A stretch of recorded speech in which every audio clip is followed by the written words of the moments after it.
Hello my beautiful soul family, angels to talk tarot में आपका स्वागत है। कैसे हैं आप लोग? आई होप आप लोग सब अपने जीवन में स्वस्थ होंगे, मस्त होंगे, पॉजिटिव सोच रहे होंगे, पॉजिटिव कर रहे होंगे। अपने जीवन में हर पॉजिटिविटी को आप अट्रैक्ट कर रहे होंगे, अपने जीवन से हर नेगेटिविटी को आप दूर कर रहे होंगे। सो गाइज, मुझे एक स्टोरी याद आ रही, बहुत पुरानी स्टोरी है, बहुत सालों पुरानी है, तो मैं आपके साथ शेयर करना चाहती हूँ।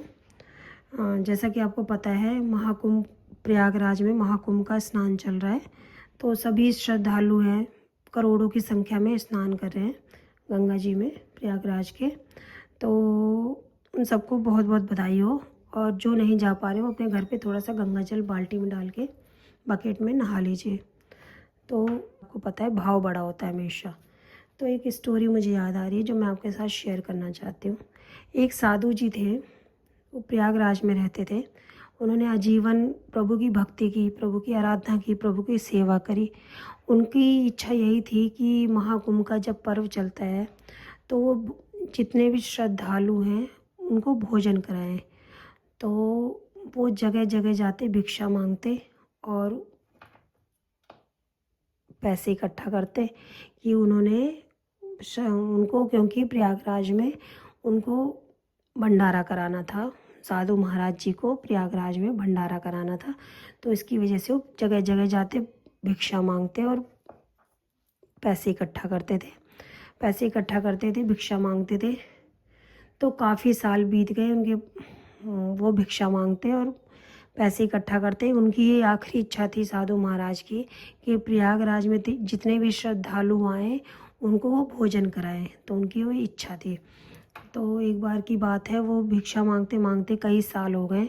तो एक भक्त के घर गए। जब उनके पास बहुत सारे पैसे इकट्ठा हो गए, उनको पता चल गया कि उनके पास इतना धन हो चुका है कि वो प्रयागराज में जितने भी श्रद्धालु आ रहे हैं उनको भोजन करा सकते हैं। तो उन्होंने क्या किया, एक शिष्य के घर गए। उन्होंने सोचा कि आज मैं विश्राम कर लेता हूँ और फिर मैं कल से जो प्रयागराज में स्नान चल रहा है तो उन सभी श्रद्धालुओं को भोजन कराऊंगा, भंडारा कराऊंगा। तो पर उनके पास एक छड़ी थी जिसके अंदर थोड़ा सा होल था, उसी के अंदर वो सारे सोने के सिक्के, पैसे सब रखते थे। तो जिस भक्त के घर रुके थे रात को वो, कि मैं दूसरे दिन प्रयागराज जाऊंगा और वहाँ पे भंडारा कराऊंगा, तो उस भक्त के घर रुके। उस भक्त ने क्या किया, उनको अच्छे से खिलाया पिलाया, उनको सुलाया। पर उसको शक था कि जो छड़ी है इसके अंदर कुछ है। उस छड़ी के अंदर होल था और उसी के अंदर वो सोने के सिक्के, चांदी के सिक्के, जो भी उनको मिलता था, जो भी धन उन्होंने मांग मांग के इकट्ठा किया था, तो वो उसके अंदर रखते थे। तो उस भक्त ने सोचा कि ये छड़ी के अंदर इन्होंने ऐसा क्या रखा है जो ये छुपा के रखते हैं छड़ी को हमेशा, और इसके अंदर होल क्यों है। तो जब साधु महाराज जी सो गए तब उस भक्त ने क्या किया, जो जिसके घर रुके थे साधु जी, तो उन्होंने क्या किया कि रात को छड़ी चुरा ली और उसके अंदर जितने भी सिक्के थे, सोने के, चांदी के, जो भी पैसे उन्होंने इकट्ठा किए थे, वो सब चुरा के उसके अंदर पत्थर भर दिए। और साधु महाराज फिर अपने प्रयागराज चले गए। उनको नहीं पता चला कि ये मेरे पैसे चोरी हो चुके हैं, मेरे सिक्के चोरी हो चुके हैं। तो फिर जब उन्होंने उधर गए, वहाँ पे गए भंडारा कराने के लिए, तो देखा तो उसके अंदर पत्थर भरे हुए थे। वो रोने लगे, परेशान हो गए कि भाई मैंने इतने लोगों को न्योता दे दिया है, इतने लोगों को भोजन के लिए बुला लिया है, अब क्या होगा, अब तो बहुत बड़ा अपमान हो जाएगा। तो ये किसने किया होगा। तो उनको याद आया कि रात को जहाँ मैं रुका था जिसके पास, ये उसने किया होगा। साधु महाराज उस शिष्य के पास गए और बोले कि आपने मेरे ये सिक्के चुराए हैं और मेरा धन जो भी चुराया है मुझे दे दो, क्योंकि बहुत बड़ी बेइज्जती हो जाएगी। मैंने लोगों को भंडारा के लिए बोल दिया है और सारा इंतज़ाम भी हो गया, लेकिन जैसे ही मैं पैसे निकालने गया तुरंत ये मैंने देखा इसके अंदर पत्थर थे, तो आप मेरे वो सारे पैसे दे दो। पर उसने जो जिसके घर रुके थे साधु महाराज, जो शिष्य था, उसे साफ मना कर दिया कि मैंने तुम्हारे कोई पैसे नहीं चुरा रखे, झूठ बोलते हो, हम पे इल्ज़ाम लगाते हो। इस तरह करके उन्होंने भगा दिया साधु महाराज को। तो साधु महाराज ने जाके प्रयागराज में छलांग लगा दी और अपने प्राण त्याग दिए। उनको बहुत अपमानित फील हुआ, उनको बहुत बुरा लगा कि मैंने लोगों को भंडारे पे बुला लिया, इंतज़ाम भी कर लिया, अब लोग मुझ पे उपहास करेंगे, मेरे ऊपर हंसी उड़ाएंगे, मेरा मजाक बनाएंगे। तो उन्होंने जाके प्रयागराज में उन्होंने छलांग लगा दी। जिस व्यक्ति ने चुराए थे पैसे, सिक्के चुराए थे सोने के, जितने भी पैसे थे चुरा के उसने रख लिया था। उससे खूब बड़ा घर बनाया, फैक्ट्री बनाई, खेत खरीदे, उसने खेत खरीदे, बहुत सारा सामान खरीदा उन्हीं सिक्कों से। उसके कोई पुत्र नहीं था, कोई औलाद नहीं थी, उसके घर में पुत्र भी हो गया, उसने खेत भी खरीद लिया, घर भी खरीद लिया, मतलब सब चीज़ें खरीद ली। तो बल्कि उसकी रानी जो उसकी वाइफ थी, उन्होंने बोला कि आपने गलत नहीं किया। उसने कहा नहीं, देख क्या गलत किया, गलत किया होता तो गलत होता ना, देख हमारे पास कितना धन हो गया। और वो तो बेकार में फालतू में लोगों को भंडारा करा रहे थे साधु महाराज, अब हमारे कितना काम आए देख।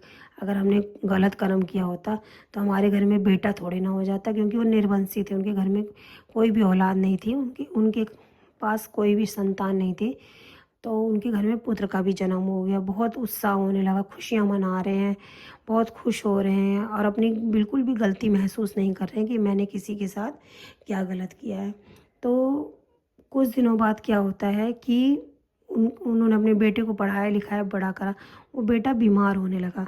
जब वो बेटा बीमार होने लगा तो उन्होंने धीरे धीरे करके जो भी खेत खरीदे थे वो भी बिक गया, फैक्ट्री खरीदी थी वो भी बिक गया, घर खरीदा था वो भी बिक गया। डॉक्टर इसका जवाब ही नहीं दे पा रहे थे कि आखिर उस बच्चे को हो क्या रहा है। तो उस बच्चे ने बोला, पिताजी आपने मेरे लिए इतना सब कुछ किया, अपना सब कुछ लुटा दिया, बस मेरी एक ही इच्छा है। तो पिताजी ने बोला, बोलो बेटा क्या करना है। कह रहे, पिताजी प्रयागराज में जितने भी श्रद्धालु हैं इनको सबको भंडारा करा दो, आप सबको खाना खिलाओ, मेरी आखिरी इच्छा है, मैं बचूँ पता नहीं बचूँगा, तो आप ऐसा करिए कि आप भंडारा करिए। तो उसके पिता ने जो बचा खुचा घर था, जो सामान था, वो भी बेच के, कि मेरी एक ही संतान है, उसकी यही इच्छा है तो मैं यही करूँगा। तो उसके पिताजी ने सब कुछ जो अपना भी था पहले का बना हुआ, वो भी सब कुछ बेच के और प्रयागराज में भंडारा कराया। तो जब उस बच्चे का अंत टाइम आया, भंडारा सबने खा लिया, सबको खाना खिला दिया, भंडारा करा दिया, पूजा पाठ कर ली, तब जो वो व्यक्ति था वो अपने बेटे के सर पे हाथ फेरने लगा, बेटा अब तो तू खुश है, जो जो तूने मुझसे कहा था मैंने सब कुछ किया, अब तो तू खुश है ना। तो वो बेटा बोला, कैसा बेटा, कौन सा बेटा, नीच पापी दुष्ट, कौन सा बेटा, किसका बेटा, याद कर दुष्ट, मैं वही साधु हूँ जिसकी वजह से तेरी वजह से मुझे अपने प्राण त्यागने पड़े थे इसी प्रयागराज में। तूने ही मेरा धन चुराया था, मैं तो तेरा सारा धन नष्ट करने आया था, मैं तेरा कोई बेटा बेटा नहीं हूँ, मैं वही साधु हूँ जिसने यहाँ प्रयागराज में छलांग लगा के अपने प्राणों को त्यागा था। तो ये कहते ही उस बच्चे जो वो लड़का था उसने आंखें अपनी बंद कर ली, अपने प्राण फिर से प्रयागराज में त्याग दिए और बोला, मैं तुम्हारा कोई बेटा नहीं हूँ। तो इससे हमें ये पता चलता है कि अगर आपने कहीं कुछ गलत किया है तो आपके साथ भी गलत होगा। जितना हो सके अपने कर्मों का अकाउंट बंद रखिए। यहाँ पे ये मैं इसलिए स्टोरी सुना रही हूँ कि अपने कर्मों का अकाउंट हमेशा बंद रखने की कोशिश करिए। हर तरह से हम पॉजिटिव नहीं रह सकते, हम हर तरह से पॉजिटिव नहीं सोच सकते, हम हर तरह से पॉजिटिव नहीं कर सकते, लेकिन जितना हो सके हमें पॉजिटिव करना चाहिए। हमें ईश्वर से हमेशा ही प्रार्थना करनी चाहिए, हे ईश्वर मैं किसी के दुख का कारण ना बनूँ, हे ईश्वर मैं किसी के लेने का कारण ना बनूँ, कि मैं किसी का लेके और मेरी वजह से किसी को दुख पहुँचे। क्योंकि कर्मों का लेन देन इस जन्म में हो, चाहे अगले जन्म में हो, चाहे उससे अगले जन्म में, कर्मों का लेन देन कभी नहीं ख़त्म होता जब तक आप खुद कर्मों का लेन देन ख़त्म नहीं करते हो। तो इसलिए मैंने आपको ये कहानी सुनाई थी। आई होप आप लोगों को समझ में आई होगी। तो चलिए देखते हैं कि एंजल्स आपको क्या मैसेज देना चाहती हैं। हम एंजल्स के मैसेज भी लेंगे। तो एंजल्स आपको ऐसा बताना चाह रही हैं, आपके ईश्वर ने आपको चारों तरफ से प्रोटेक्ट कर रखा है, तो ऐसा आपको एंजल्स बताना चाह रही हैं। यहाँ पे थोड़े से मैसेज में निकालूंगी, फिर मैं आपकी रीडिंग करती हूँ।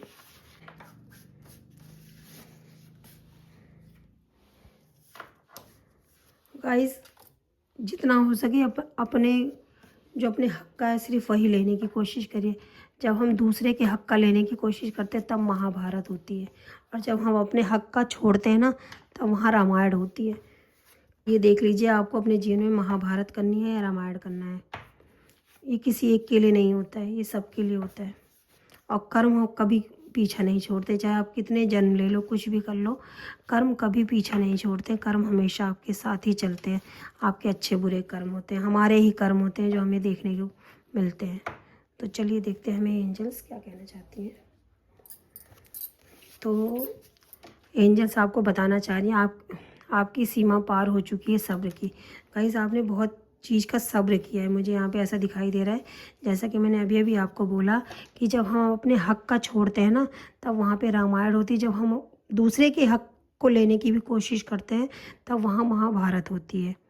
समझ रहे हो? जहाँ रिश्ते बनते हैं, कहीं ना कहीं इंसान अपने हक का छोड़ रहा है, तभी वहाँ पे रिश्ते बनते हैं। जहाँ पे दूसरे के हक को लेने की भी कोशिश होती है, वहाँ पे महाभारत होती है। तो ऐसा आपको आपके हक का किसी ने लिया है, मुझे ऐसा दिखाई दे रहा है कि आपका कोई हक था, वो किसी और ने लेने की कोशिश की है, पर आपके सब्र की सीमा पार हो चुकी है। आपको अपने लाइफ में खुश देखकर कुछ लोग चिढ़ते हैं, कुछ लोगों को जलन मचती है कि आप अपने जीवन में खुश कैसे हैं। ऐसे आपको एंजल्स बता रही है, AUSDWXM से सावधान। तो कोई आपके जीवन में इस नाम के अक्षर के लोग हों, उनसे सावधान है ना। अगर आपके नाम के पहले अक्षर हो तो आप अपने आप से भी सावधान रहने की ज़रूरत है। कहीं आप कुछ गलत तो नहीं कर रहे, कहीं गलत पाथ पे तो नहीं चल रहे। तो ये चीज़ आपको भी देखने की यहाँ पे ज़रूरत है। मुझे ऐसा दिखाई दे रहा है आपके साथ गलत करने वालों की रातों की नींद उड़ी हुई है। तो कुछ लोग परेशान हो रहे हैं, उनके रातों की नींदें उड़ी हुई हैं, ऐसा आपको एंजल्स बता रही हैं। आपके जीवन में कोई व्यक्ति ऐसा है जो भेड़ के खाल में भेड़िया है, जो दिखता कुछ और है कुछ और, उसके अंदर बहुत ज़्यादा ही गंदगी है। आपके धन को अनब्लॉक किया जा रहा है, तो ईश्वर आपके धन के रास्तों को अनब्लॉक कर रही हैं, ऐसा एंजल्स आपको बता रही हैं कि किसी ने हो सकता है कि ब्लॉक करने की कोशिश की थी, तो उसको अनब्लॉक किया जा रहा है। आपके लिए मैसेज आ रहा है कि आपके वैवाहिक जीवन से सारे कलह कलेश ख़त्म हो रहे हैं। तो आपके जीवन में किसी ने कलह कलेश करने की कोशिश की थी, वो सभी ख़त्म हो रहा है, ऐसा एंजल्स आपको बताना चाह रहे हैं। आपके हेटर्स के जीवन में टावर मूवमेंट आ रहे हैं। तो जो आपके हेटर्स हैं, उनके जीवन में टावर मूवमेंट्स आ रहे हैं, उनके घर में लड़ाई झगड़े हो रहे हैं, कलेश हो रहे हैं, उनके काम बिगड़ रहे हैं। तो ऐसा आपको एंजल्स बता रही हैं। आपके ईश्वर ने आपको चारों तरफ से प्रोटेक्ट कर रखा है, तो ऐसा आपको एंजल्स बता रही हैं। आप प्रोटेक्टेड हैं, आप परेशान मत होइए। कोई छुप छुप कर आपकी तस्वीर देख रहा है, तो कोई आपको बहुत मिस करता हो, मुझे ऐसा दिखाई दे रहा है कि कोई आपको मिस कर रहा है। गाइस, यहाँ पे मुझे ऐसा दिखाई दे रहा है आपको स्पाई भी कर रहा है, आपको कहीं से छुप छुप के देख रहा है कोई, मुझे ऐसा यहाँ पे दिखाई दे रहा है। किसी ने आपके खिलाफ षड्यंत्र किए थे आपको पीछे खींचने के लिए। तो वही आपके जीवन में ऐसा है जो आपको पीछा खींचना चाहते हैं, उनको अच्छा नहीं लगता आप अपने जीवन में अगर प्रोग्रेस करो।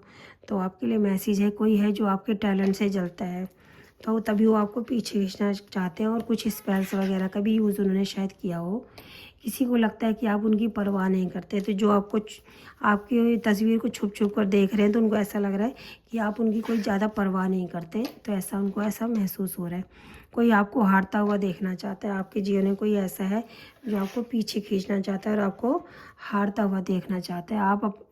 आपके जीवन में नई शुरुआत हो रही है, तो आप अपने जीवन में एक नई शुरुआत कर रहे हो। तो ऐसा आपको एंजल्स बता रहे हैं। आपके आसपास बहुत सारी अलौकिक शक्तियाँ रहती हैं, उनको पहचानो।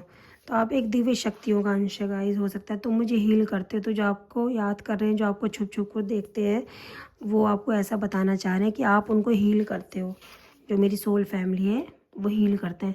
आपसे कुछ भी नहीं छुपता। तो कोई ऐसा है जो आपके लिए कुछ षड्यंत्र करता है, कुछ गलत करता है, तो उसको ऐसा लगता है छुप जाएगा, पर आपको सब पता होता है। मुझे ऐसा लगता है कि आप काफ़ी इंट्यूटिव पर्सन है। आपको सब, आपकी इंट्यूशन बहुत काम करती है, आपको सब कुछ पहले से ही पता चल जाता है कि क्या हो रहा है क्या नहीं हो रहा है। तो आपकी इंट्यूशन बहुत काम करती है, ऐसा मुझे दिखाई दे रहा है। एंजल्स आपको गाइडेंस दे रहे हैं, तो आपकी एंजल्स आसपास रहते हैं और आपको हमेशा गाइडेंस देते रहते हैं, ऐसा मुझे दिखाई दे रहा है। आपके पूर्वज आपके हेटर्स पर क्रोधित हो रहे हैं, तो ऐसा किसी के लिए मैसेज आ रहा है कि आपके जो पूर्वज हैं, ईश्वर को ढूंढो मत, सिर्फ पहचानो। तो गाइस, हो सकता है कि आप ईश्वर को ढूंढ रहे हो, तो ईश्वर आपको ऐसा बता रहे हैं कि उनको ढूंढो मत, सिर्फ उनको पहचानो। ईश्वर को आप ऐसे पहचान सकते हो कि हर जीव जंतु में ईश्वर का निवास है, आत्मा में ही परमात्मा का वास है।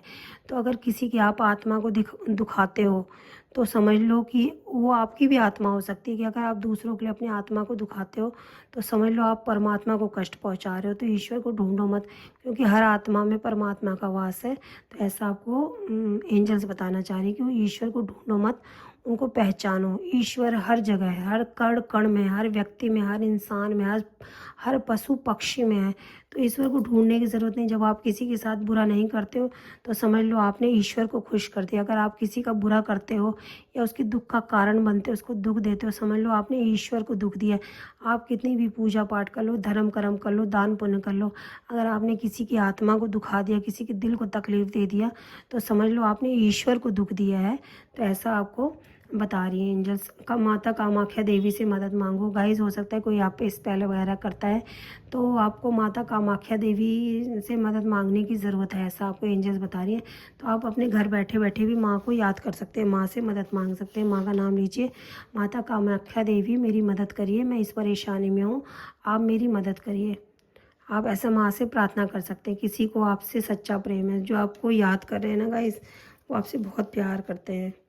आप बहुत यूनिक हो, उनको ऐसा लगता है, जो आपसे सच्चा प्रेम करते हैं उनको ऐसा लगता है कि आप बहुत यूनिक हो, आप सबसे अलग हो, ऐसा किसी को आपके बारे में लगता है। तो चलिए देखते हैं। आपके अंदर एलियन डीएनए है, तो ऐसा आपको एंजल्स बता रही हैं। आप बहुत मेहनती व्यक्ति हैं। ईश्वर की लाठी में आवाज़ नहीं होती। अगर कोई आपके साथ गलत कर रहा है तो समझ लेना उसका भी कुछ ही दिन का अच्छा है। आपके जीवन में सेलिब्रेशन आ रहा है। शेर को सवा शेर मिल गया, तो आपके लिए ऐसा मैसेज आ रहा है कि कोई ऐसा है जिसने आपके साथ बुरा किया था, उनके जीवन में भी कोई ऐसा आ चुका है जो उनका बुरा करने के लिए। अब आया ऊँट पहाड़ के नीचे, तो किसी को ऐसा व्यक्ति मिल गया है जिसने आपके साथ जैसा किया था।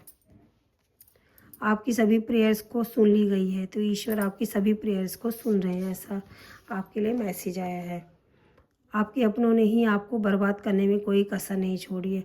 तो कोई आपके अपने ऐसे हैं जो आपको हमेशा बर्बाद और दुखी देखना चाहते हैं, तो रिटर्न टू सेंडर कर दीजिए ऐसे लोगों की एनर्जी को, ऐसे लोगों की एनर्जी और ऐसे लोगों को हमेशा अपने जीवन से बाहर कर दीजिए। आस्तीन के हिसाब से सावधान रहना मेरे प्यारे बच्चे, आस्तीन के सांप से सावधान रहना मेरे प्यारे बच्चे। तो आपको ऐसा ईश्वर हो सकता है आपको ईश्वर ऐसा समझाना चाह रहे हैं, एंजल्स आपको ऐसा बताना चाह रही हैं कि आस्तीन के सांप से सावधान रहना। कोई आपके जैसा बनना चाहता है, तो कोई ऐसा नकलची आपके जीवन में कोई ऐसा नकलची इंसान है जो आपकी नकल करता है, आपके जैसे बनने की कोशिश करता है। वैसे तो आपकी बड़ाई कभी नहीं करेगा, लेकिन आपके जैसे बनने की नकल करता है, आपकी हीरस करता है।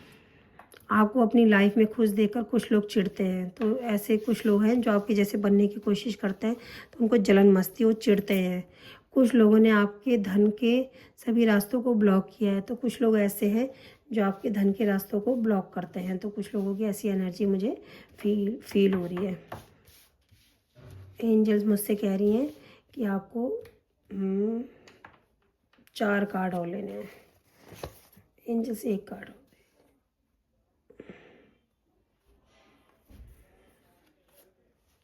तो चलिए देखते हैं। एंजल्स बता रही हैं ब्लैक मैजिक स्पेल्स बैकफायर हो रहे हैं, तो आपके ऊपर किसी ने ब्लैक मैजिक वगैरह जो भी किया है वो सभी बैकफायर हो रहे हैं। आपके जीवन में कोई ऐसा है जो कई सालों से आपके पीछे पड़ा है आपका बुरा करने के लिए, तो रिटर्न टू सेंडर कर दीजिए। ऐसे लोगों की निगेटिव एनर्जी को रिटर्न टू सेंडर कर दीजिए। Return to sender, return to sender, return to sender, return to sender और निगेटिव एनर्जी। आप दिव्य शक्तियों का अंश, आपका गाइस कोई बुरा नहीं कर सकता, कोई कितना भी ब्लैक मैजिक करता रहे। कोई कई सालों से आपके ऊपर ब्लैक मैजिक कर रही है, देखिए कोई आपकी भी यहाँ पे मुझे ऐसी एनर्जी फील हो रही है कि कोई कई सालों से आपके ऊपर ब्लैक मैजिक कर रहा है और आपके पीछे पड़ा हुआ है, पर आप दिव्य शक्तियों का अंश है, ऐसा आपको एंजल्स बताना चाह रही हैं। गाइज, आई होप आप लोगों को रीडिंग पसंद आई होगी। पसंद आई हो तो प्लीज़ लाइक करें, शेयर करें, सब्सक्राइब करें। Love you guys, bye bye, take care. आप अपना भी ध्यान रखिए और अपनों का भी ध्यान रखिए। Bye bye guys.